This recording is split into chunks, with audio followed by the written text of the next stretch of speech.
What's up guys, it's your boy back with another video.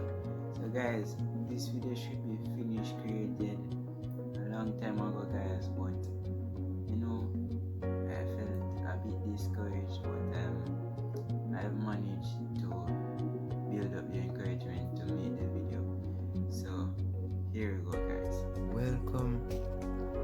This is it. This is the epic finish of the flight characteristics of the airplane. There is nothing else needed for this plane to achieve flight. There you go guys. So let me use a pointer here and show you guys around. So guys, you have been waiting for a period of time to see the finish of the airplane, and it is finally here. So guys, I'm going to start from the center and go out. Okay guys, so let me give you a bit of rundown on each component and their length. Guys, the fuselage is 71 centimeters long. The wingspan is 1.2 meters long. Okay guys, so with those dimensions we can go further into the video. So this is the fuselage guys, where the passengers are seated on a aircraft.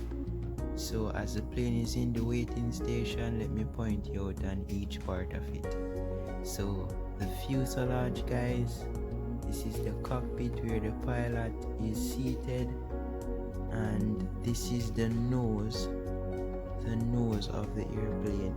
This is where a radar is placed on the Boeing airplanes.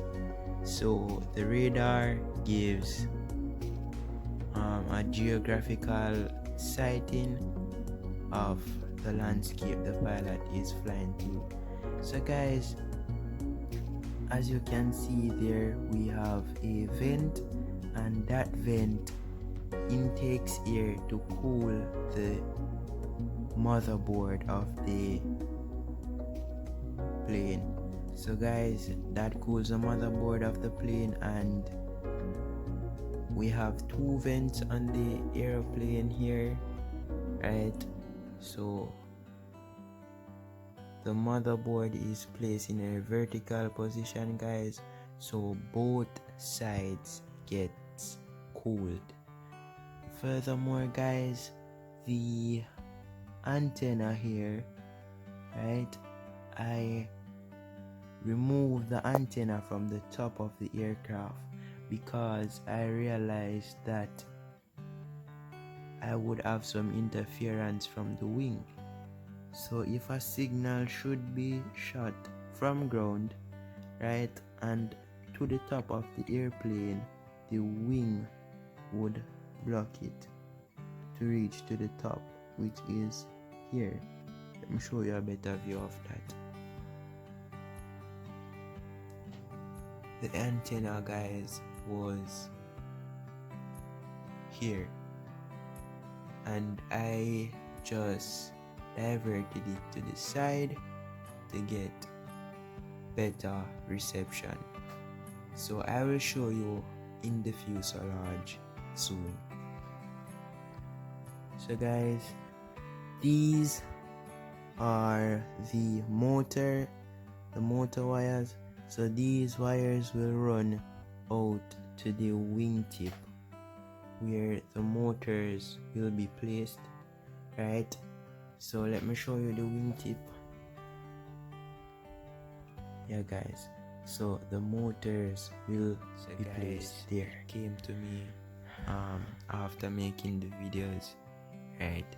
So guys, about all this information, I must say thank you to Boeing for teaching me a lot about flight.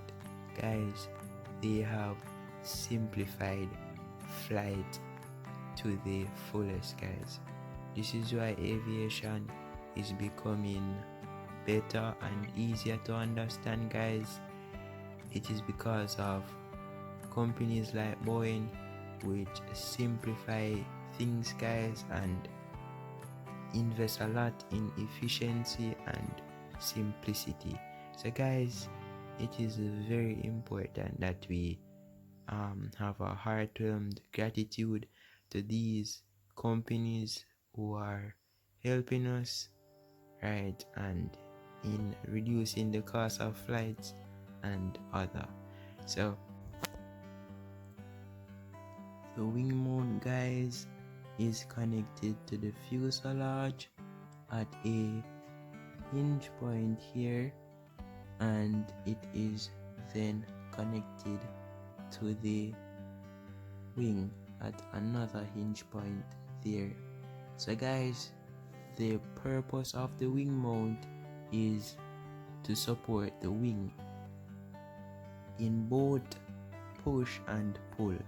So guys, it pushes up the wing, right? Because the wing is so long, it pushes up the wing and disable it from hanging down on its own weight. So the wing mount is connected to the fuselage and supports the wing. It also prevents the wing from flexing upwards too much, right? So during flight it disables that activity. So from the wing mount, guys, we are going to go to the tail.